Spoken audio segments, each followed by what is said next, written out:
Hello guys, कैसे हैं आप लोग। आज हम पढ़ने वाले हैं प्ले एंटनी एंड क्लोपेट्रा को। और अगर आपने जूलियस सीजर को पढ़ा होगा अच्छे से तो आपको अच्छे से इसकी स्टोरी भी समझ में आएगी, क्योंकि जो जूलियस सीजर है उसके बाद की कहानी यहाँ पे हमने कंटिन्यू की है, यहाँ पे विलियम शेक्सपियर में। ठीक है, तो अगर आपने जूलियस सीजर वाली वीडियो अभी तक नहीं देखी है तो आप पहले उसको देखिएगा, फिर इस प्ले को पढ़िएगा। तो समरी स्टार्ट करते हैं। ठीक है, इसमें हुआ क्या था, जब जूलियस सीजर की डेथ हो गई थी तो पढ़ाई होगा, जो एंटोनी था जूलियस सीजर का फ्रेंड, यहाँ पे उसी एंटोनी की बात हो रही है जिसने एंड में एक स्पीच दी थी इस प्ले में, जूलियस सीजर वाले प्ले में, जिससे जितनी भी पब्लिक थी, जितने भी वहाँ पे कॉमन लोग थे, वो सब भड़क गए थे और जिन्होंने भी जूलियस सीजर को मारा था उनके खिलाफ हो गए थे। किसकी स्पीच से? उस एंटोनी की स्पीच से। तो यहाँ पे उसी एंटोनी की बात की गई है। ठीक है, चलिए देखते हैं आज। तो जो रोमन एम्पायर है, रोमन एम्पायर अब 3 लोगों के द्वारा रूल किया जाता है, मार्क एंटनी, ऑक्टेवियस सीजर और लैपिडस। ठीक है, इन 3 लोगों के द्वारा इस रोमन एम्पायर को भी रूल किया जा रहा है जूलियस सीजर की डेथ के बाद। Mark Antony commands the Eastern Mediterranean and lives in Egypt. वो कहाँ पे रहता है? इजिप्ट में रहता है अभी मार्क एंटनी। ठीक है, he has also become infatuated with Cleopatra queen of Egypt. अब ये जो है थोड़ा सा, ये जो देखो यहाँ पे क्लोपेट्रा की बात हुई है, ऐसा कहते हैं ये दुनिया की सबसे खूबसूरत लेडी है और इसकी तरफ हर कोई आकर्षित हो ही जाता है जो भी इसके कॉन्टेक्ट में आता है। ठीक है, तो एंटोनी के साथ भी कुछ ऐसा ही हुआ है। After the death of his wife Fulvia, उसकी वाइफ जो है वो फल्विया जो है वो मर चुकी है। And the rebellion of Pompey against his fellow ruler Octavius, Antony is force to leave for Rome. अब हुआ क्या है, इसी बीच एक जो रेबल है जिसका नाम है पॉम्पे। ठीक है, ये क्या है, इसने विद्रोह खड़ा कर दिया किसके? ऑक्टेवियस के अगेंस्ट। ऑक्टेवियस के अगेंस्ट विद्रोह का मतलब है उसके अगेंस्ट भी, क्योंकि वो भी एक रूलर था रोम के। तो वो रोम आने पे मजबूर हो गया। He travels with his friend Enobarbus, और वो अपने जो फ्रेंड है इनो वार्वस के साथ, एनो वार्वस के साथ वो क्या करता है, वो रोम जाता है। अब रोम में क्या होता है देखो, आगे पढ़ेंगे। In Rome, Antony and Octavius Caesar argue over the former's escapadus in Egypt। अब जो एंटनी और ऑक्टेवियस सीजर है वो इस बात पे आर्ग्यू कर रहे हैं कि ये जो एंटनी है ये इजिप्ट में रहने लगा है। तो ये इजिप्ट में किस लिए रह रहा है? बस इसी वजह से रह रहा है क्योंकि यहाँ पे उसकी लवर जो है, उसकी मिस्ट्रेस जो है वो क्लोपेट्रा वहाँ पे रह रही है। ठीक है, तो इसी बात पे ये दोनों आर्ग्यू करते हैं। वो कह रहे हैं ऐसे हम रोम को रूल करेंगे क्या? They eventually decide that their friendship must be cemented by a political marriage between Antony and Octavia. Octavia कौन है? सीजर की सिस्टर है। वो कह रहे हैं उनकी फ्रेंडशिप जो है उसको और मजबूत करने के लिए हमें क्या करना चाहिए, एंटनी और ऑक्टेविया की शादी कर देनी चाहिए। ये ऑक्टेविया जो है इस ऑक्टेवियस सीजर की बहन है। ठीक है, अब इनो वार्वस जो है refuses to believe that Antony will deserve Cleopatra. अब इनो वार्वस को इस बात पे विश्वास ही नहीं था कि एंटनी जो अगर इससे शादी कर भी लेगा ऑक्टेविया से तो वो क्लोपेट्रा को छोड़ देगा। ठीक है, and tales his Roman friends about the Egyptian court, और वो अपने रोमन जो जितने भी दोस्त हैं तो एनो वार्वस उनको इजिप्टियन कोर्ट के बारे में भी बताता है। The rulers including Lepidus make peace with the rebellious Pompey who entertains them on ship in the harbour. अब ये लैपिडस जो है वो पॉम्पे के साथ जो है वो शांति समझौता करने में लगा हुआ है। ठीक है, आगे देखते हैं क्या होता है। जो ये क्लोपेट्रा है, Cleopatra receives the news of Antony marriage. अब क्लोपेट्रा को इसकी मैरिज की न्यूज मिलती है। ठीक है, after a fit of rage, इससे बड़ा गुस्सा आता है, जेलस भी होती है। She realises that Octavia offers no real romantic challenge. उसे लगता है कि ऑक्टेविया तो ऐसा कोई चैलेंज उसके लिए ऑफर ही नहीं करती है, क्योंकि वो उसकी वो जितनी खूबसूरत थी, जितनी अच्छी थी, जितनी मतलब आकर्षक दिखती थी, तो उसके आदि भी ऑक्टेविया नहीं थी। ठीक है, तो वो बाद में बहुत ज़्यादा चिंता नहीं करती है इस बात की। When Antony and Octavia reaches Athens, जब एंटनी और ऑक्टेविया जो है वो एथेंस पहुंचते हैं, they learn that Caesar has revoked his peace treaty and attacked Pompey. तो उसे पता चलता है कि जो सीजर ने जो पीस ट्रीटी, शांति समझौता किया था पॉम्पे के साथ, वो उसने वापस ले लिया, रद्द कर दिया है, और उसने यहाँ तक कि पॉम्पे पे अटैक भी कर दिया है। He also betrayed the triumvirate agreement. Triumvirate कौन है? वो सेट ऑफ जो 3 रूलर्स था जो वो हमको रूल कर रहे थे उस टाइम, ये सीजर, एंटोनी और लैपिडस। तो उसको भी उसने बेटवे किया है, क्योंकि इन दोनों को बिना बताई इसने ये जो ट्रीटी थी उसको रिवोक कर दिया था। Antony sends Octavia back to Rome to try to venue peace. अब एंटोनी जो है वो किसको भेजता है? ऑक्टेविया, अपनी वाइफ को भेजता है, रोम भेजता है वापस, ताकि वो इस ट्रीटी को क्या करे, विन्यू करे। Antony himself goes on to Egypt to wage an army with Cleopatra. Antony कहाँ जाता है? इजिप्ट जाता है एक आर्मी वेज करने, किसके साथ? क्लोपेट्रा के साथ। Caesar disgusted by the Antony's abandonment of Octavia. यहाँ पे सीजर जो है उसको गुस्सा आ जाता है कि एंटोनी ने उसकी बहन को जो है वो छोड़ दिया है, वो कहाँ? क्लोपेट्रा के पास चला गया है। Declares war on Antony and Cleopatra. अब ये जो सीजर है ये एंटोनी और क्लोपेट्रा पे भी वॉर जो है वो डिक्लेयर कर देता है। ठीक है, despite I know वार्वस advice, Antony decides to fight at sea at Actium, देखो एनोबार्बस उससे मना करता है, फिर भी वो डिसाइड करता है एंटोनी कहाँ पे समुद्र में फाइट करने का, कहाँ पे एक्टियम में। और बैटल में होता क्या है, क्लोपेट्रा के जो शिप होते हैं वो भाग जाते हैं फ्रॉम द रोमन फ्लीट, वो धोखा दे देते हैं, ठीक है, बीच लड़ाई से भाग जाते हैं और एंटोनी यहाँ पे अकेला पड़ जाता है और वो हार जाता है। तो ये क्लोपेट्रा जो थी वो बहुत ही मतलब इसका कुछ पता नहीं था ये किस साइड है। हालांकि प्ले में ऐसे साइंस दिए गए हैं कि ये एंटोनी से प्यार करती थी, लेकिन पहले भी ये जो है ये जूलियस सीजर से प्यार करती थी और इसने बहुत लोगों को ऐसे घुमाया है, ठीक है। तो humiliated by his love for Cleopatra, Antony eventually chooses to fight Caesar on land. इसके बाद एंटोनी डिसाइड करता है कि वो उसको जमीन पे फाइट करेगा, किससे, सीजर से। His army begins to lose faith in their leader after many portents of Antony supposedly inevitable defeat. तो धीरे धीरे क्या होता है, उसकी आर्मी जो है वो कमजोर पड़ने लगती है और वो अपने लीडर में विश्वास खोने लगते हैं। Enobarbus deserts Antony and defects to Caesar's army. यहाँ तक कि जो उसका इतना अच्छा फ्रेंड होता है उसको भी लगता है कि एंटनी हारने वाला है, तो वो भी एंटनी को छोड़ देता है। लिविंग एंटनी सैडेंड, इससे एंटनी जो है बहुत दुखी हो जाता है, एंग्री तो नहीं होता है। Enobarbus is overcome with guilt for his betrayal of Antony and dies alone in his grief. अब एनोबार्बस भी बहुत दुखी होता है कि क्योंकि उसने अपने फ्रेंड को छोड़ दिया था बीच मैदान में, तो वो भी बहुत दुखी होता है, वो इतना गिल्ट में आ जाता है कि वो ग्रीफ से ही मर जाता है। आगे क्या होता है, एट द बैटल में क्या होता है, क्लोपेट्राज मैन फ्ली, क्लोपेट्रा दोबारा से इसके जो आर्मी होती है वो भाग जाती है, फिर से ही एंटोनी को छोड़ देते हैं। Fearing Antony's anger Cleopatra take refuge in her monument, और क्लोपेट्रा को लगता है ये एंटोनी बड़ा गुस्सा करेगा, तो ये एक जगह रिफ्यूज लेती है, सवार लेती है। When Antony fears that Cleopatra has betrayed him to Caesar, she sends false word that she is dead। और वो यहाँ तक कि वो उसे लगता है कि क्लोपेट्रा ने उसको बिटवे किया है तो एंटोनी मुझ पर गुस्सा ना करे, तो वो इस एक गलत न्यूज़ जो है वो एंटोनी तक भिजवाती है कि वो मर गई है, she is dead, hoping to win over his affections once more. उसे लगेगा इस न्यूज़ से क्या होगा, एंटोनी जो है वो सब कुछ भूल जाएगा और दोबारा उसके लिए दुखी हो जाएगा। लेकिन होता क्या, एंटोनी इतना डेविस्टेटेड हो जाता है ये न्यूज़ सुन के, वो कहता है वो खुद भी मर जाएगा, ठीक है। He falls on to his own sword, वो अपनी स्वॉर्ड पे गिर के मर जाता है। हालांकि मरता नहीं है, उसमें थोड़ा सा घायल होता है, लेकिन मरने की स्थिति में होता है। At this point Cleopatra's messenger goes to inform that queen is still alive and finds him dying alone. Cleopatra का इसी टाइम पे मैसेंजर आता है उसको इन्फॉर्म करने की जो क्वीन है वो अभी तक जिंदा है, लेकिन वो उसको क्या देखता है कि एंटोनी तो मरने की कगार पे खड़ा हुआ है, ठीक है। Antony is then taken up into the monument by Cleopatra and her waiting women. अब होता क्या है, एंटोनी को उस जगह पे लाया जाता है जहाँ पे क्लोपेट्रा ने सवार ले रखी थी, and he dies in Cleopatra's arms, और वो कहाँ पे मरता है, क्लोपेट्रा की आर्म्स में मर जाता है। आगे क्या होता है, Cleopatra cannot bear the thought of being a prisoner of Romans. अब क्लोपेट्रा को लगता है कि अब लड़ाई तो एंटोनी तो हार ही चुका है, वो मर भी गया है, अब उसको रोमन्स द्वारा प्रिजनर बनाया जाएगा, तो उसको ये थॉट बिल्कुल बर्दाश्त नहीं था।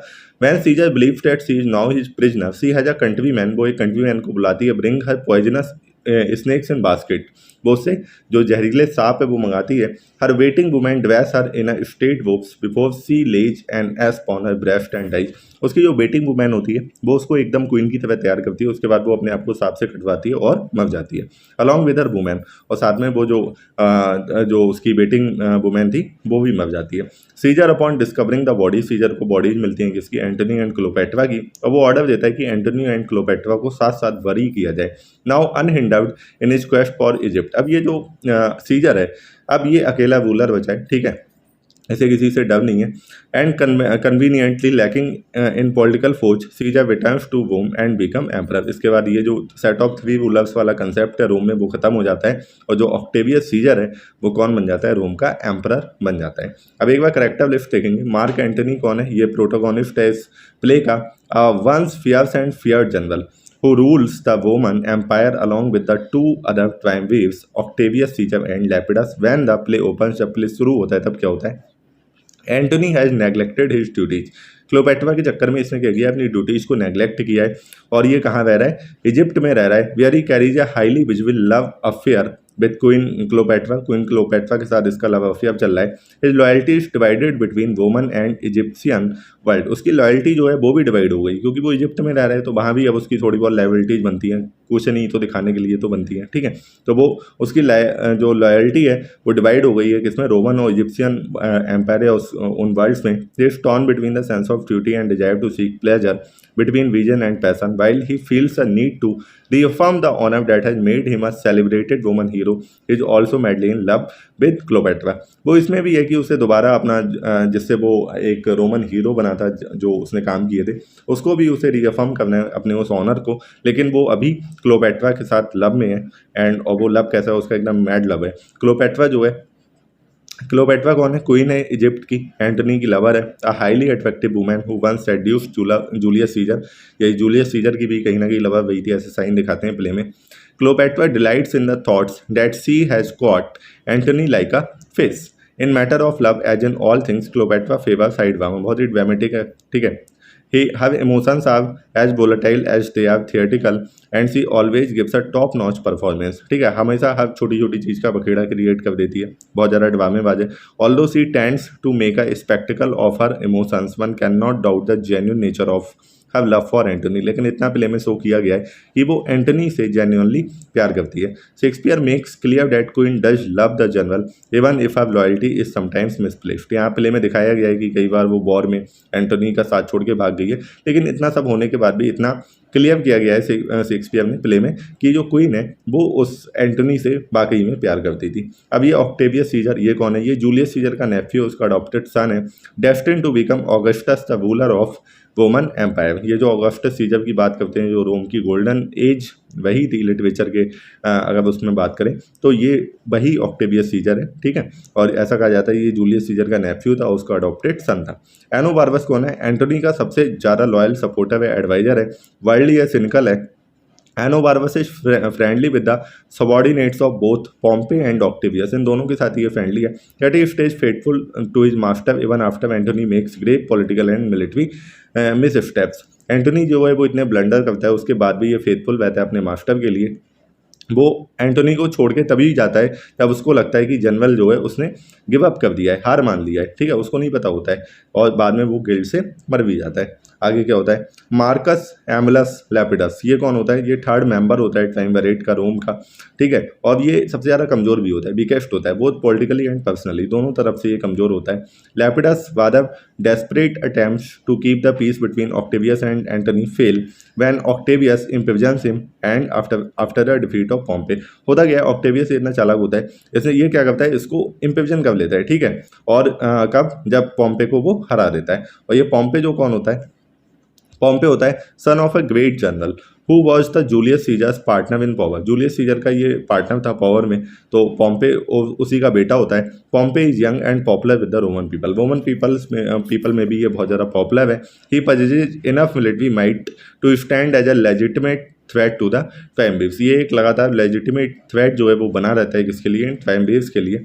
ऑक्टेविया कौन है, ऑक्टेविया जो है ये ऑक्टेवियस सीजर की सिस्टर है और ये इसकी शादी किससे कर देता है, एंटोनी से कर देता है। आगे देखते हैं, चेयरमैन चार्मियान एंड डिवास, ये कौन होते हैं, ये क्लोपेट्रा के फेथफुल अटेंडेंट्स होते हैं। सूसियर कौन होता है, एक इजिप्टियन फॉर्च्यून टेलर होता है जो एंटोनी को फॉलो करता है रोम तक और प्रिडिक्ट करता है कि उसका जो फॉर्च्यून है वो कैसा होने वाला है, फेल होने वाला है in comparison to Octavius. Dolabella कौन है, ऑक्टेवियस सीजर का ऑफिसर है। Dolabella is assigned to guard the captive Cleopatra. Agrippa कौन है, one of the Octavius Caesar's officer. और ये कैमिडियस कौन है, एक जनरल है एंटोनी के आर्मी में। After the battle in which Antony follows Cleopatra's lead and flees, Canidius surrenders and defects to Octavius side, ये भी छोड़ देता है, ठीक है। वेंटेडियस कौन है, a Roman soldier under Antony's command. Ventidius leads the legions to victory against the kingdom of Parthia. Although a competent fighter, he cautiously decides not to push his troops further into the battle for fear that winning too much glory would sour his relationship with Antony। ठीक है, ये इसलिए थोड़ा सा डर था इसके अंदर कि वो अगर बहुत ज़्यादा जीतेगा, बहुत ज़्यादा अपनी बैलोव दिखाएगा, बहादुरी दिखाएगा, तो हो सकता है उसकी रिलेशनशिप एंटनी के साथ थोड़ी सी खराब हो जाए। स्कैरस कौन होता है, एक ब्रेव यंग सोल्जर होता है जो एंटनी के अंडर सर्व कर रहा था। स्कैरस जो है वो सीरियसली वुंड हो जाता है, बहुत ज़्यादा घायल हो जाता है बैटल में किसकी, ऑक्टेवियस की आर्मी के अगेंस्ट। लेकिन फिर भी उसे और लड़ना है, ठीक है, उसे अपनी बहादुरी जो है वो और दिखानी है। प्रोक्यूलियस कौन होता है, ये ऑक्टेवियस का एक सोल्जर होता है हु प्रूव्स अनट्रस्टवर्दी, ये अनट्रस्टवर्दी साबित होता है, ठीक है। डायमीड्स कौन है, वो देखो बहुत सारे करेक्टर हैं इस प्ले में, आपको सब ध्यान रखते हैं और इनके नाम ऐसे हैं, आपको आराम से पता चल जाएगी कि एंटोनी और क्लोपेट्रा प्ले से ही ये लिए गए।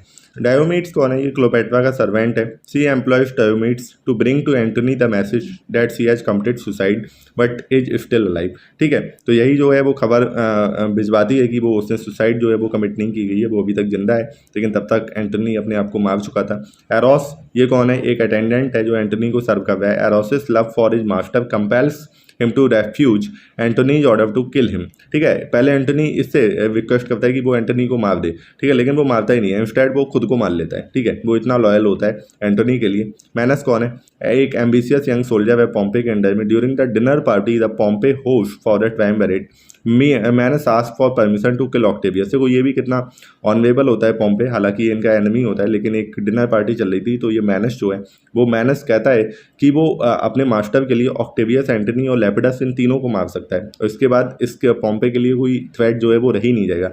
लेकिन ये जो पॉम्पे है वो मना कर देता है मैनस से कि नहीं ये करना अभी सही नहीं होगा। ठीक है, आगे देखते हैं। सेलुकस कौन होता है? ये क्लोपेट्रा का ट्रेजर होता है जो कि बेटवे करता है अपने मास्टर को। कंट्री मैन कौन होता है? एक इजिप्शियन होता है जो क्या लाता है? वो बास्केट लाता है, ठीक है, जिसमें पॉइजनस स्नेक्स होते हैं जिससे क्लोपेट्रा खुद को मार लेती है, और इसको क्लाउन के नाम से भी इस प्ले में जाना गया है। ठीक है, और डेवसेटस कौन होता है? ये एंटनी का एक सोल्जर होता है। आप देखते हैं कुछ इंपॉर्टेंट लाइंस को। पहली लाइन है जो फ्लो ने कही है, and you shall see in him the triple pillar of the world transformed into a strumpet's fool. इस लाइन का मतलब ये है, प्ले जब शुरू होता है in the middle of the affair between Antonio and Cleopatra. ठीक है, क्या चल रहा था? एंटनी और क्लोपेट्रा का अफेयर चल रहा था, उसी बीच में प्ले की शुरुआत होती है। एंटनी जो है वो इजिप्ट में है, और फ्लो जो है प्रिडिक्ट करता है what will happen if he stays with Cleopatra. अगर वो क्लोपेट्रा के साथ रहेगा तो क्या होगा। फ्लो जो है वो एंटनी की रिलेशनशिप जो क्लोपेट्रा के साथ होती है उसको एज अ वेग्रेशन देखता है, that will eventually lead to his fall from powerful member of women family to a mere plaything for Egyptian queen. वो देख लेता है, उसको पता लग जाता है कि जो इसकी रिलेशनशिप है ये कहीं नहीं जाने वाली है, वो बस उसके हाथ में, जो क्लोपेट्रा है उसके हाथ में बस पपेट बन के रह जाएगा, जहाँ वो क्या था, एक पावरफुल मेंबर था एक वुमेन फैमिली का। अगला है my salad days when I was in green judgement cold in blood. ठीक है, तो ये कौन बोलता है? ये क्लोपेट्रा बोलती है। Here Cleopatra makes one of many references throughout the play to her younger self, the same young woman who had a famous affair with Julius Caesar. Cleopatra जो है वो अपने यंगर डेज के जो रेफरेंस देती है वो उन दिनों को भी याद करती है जब उसका जूलियस सीजर के साथ भी अफेयर था। यहाँ पे सैलिड डेज उसी चीज़ को एम्फेसाइज कर रहा है जो उसके दिन थे, उसके यूथ के, और जो पहले के उसके दिन थे।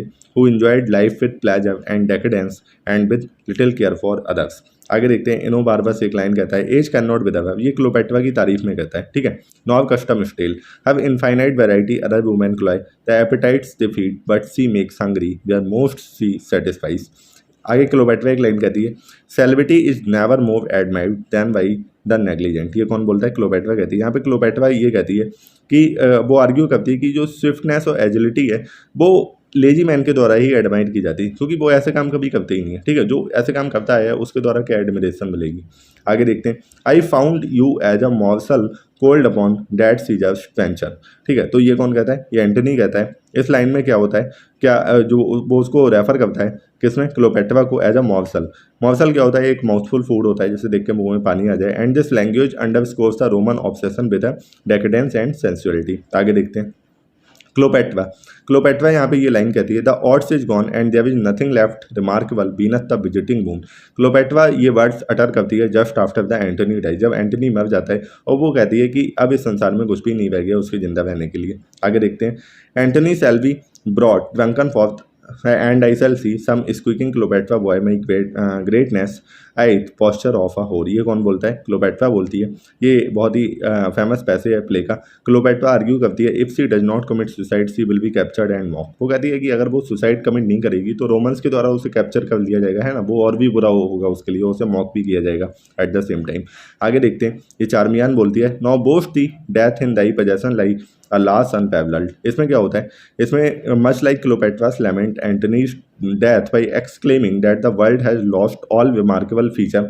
ये उसकी जो मेड होती है चार्मियान, वो भी लैमेंट करती है। ठीक है, क्लोपेट्रा वो उसको बताती है कि डेथ ही can boast of possessing Cleopatra. वो मतलब वो उसको एक तरह से क्लोपेट्रा की तारीफ में ही कहती है कि भले ही एंटनी मर गया हो लेकिन वो अब बोस्ट कर सकता है कि कम से कम उसके पास क्लोपेट्रा तो थी। ठीक है, Charmian highlights both have dedication to the queen and Cleopatra's own unparalleled nature that is celebrated throughout the play. आगे देखते हैं। Give me my robe put on my crown I have immortal longings in me. ये कौन बोलते हैं? क्लोपेट्रा बोलती है। ठीक है, वो उससे अपनी चार्मियान से कहती है, जो उसके साथ में होती है, उससे कहती है कि मुझे क्वीन की तरह ड्रेस करो। जब वो सुसाइड कमिट करती है उससे पहले ये वो वर्ड्स कहती है। सीजर कहता है she shall be buried by have Antony no grave upon the earth shall clip in it a pair so famous. जब ये दोनों मर जाते हैं, सीजर को इनकी बॉडीज मिलती हैं, तब वो ये ऑर्डर देता है कि दोनों को साथ साथ में बरी किया जाए। तो आज का ये प्ले यहीं पे ख़त्म होता है और अब हम जितने भी प्ले बचे हैं शेक्सपियर के, जितने इंपॉर्टेंट प्ले थे वो हमने काफ़ी डिटेल में देखे, समरी देखी, करेक्टर लिस्ट देखी, ठीक है। उसके अलावा हमने लाइन्स को भी स्टडी किया। अब जो बाकी के बचे हुए प्लेज हैं अब उनकी केवल हम समरी को ही पढ़ेंगे, ठीक है। वो इतने इंपॉर्टेंट नहीं है, एक बार आप समरी देख लोगे तो आपको स्टोरी और करेक्टर्स का आइडिया लग जाएगा, ठीक है। बाकी आप जो MCQs करोगे उससे कवर हो जाएगा, ठीक है। तो अब जो भी हम 6-7 प्ले पढ़ेंगे बचे हुए, उनकी बस हम समरी देखेंगे और शेक्सपियर अब आपका खत्म होने वाला है। चलिए मिलते हैं अगली क्लास में।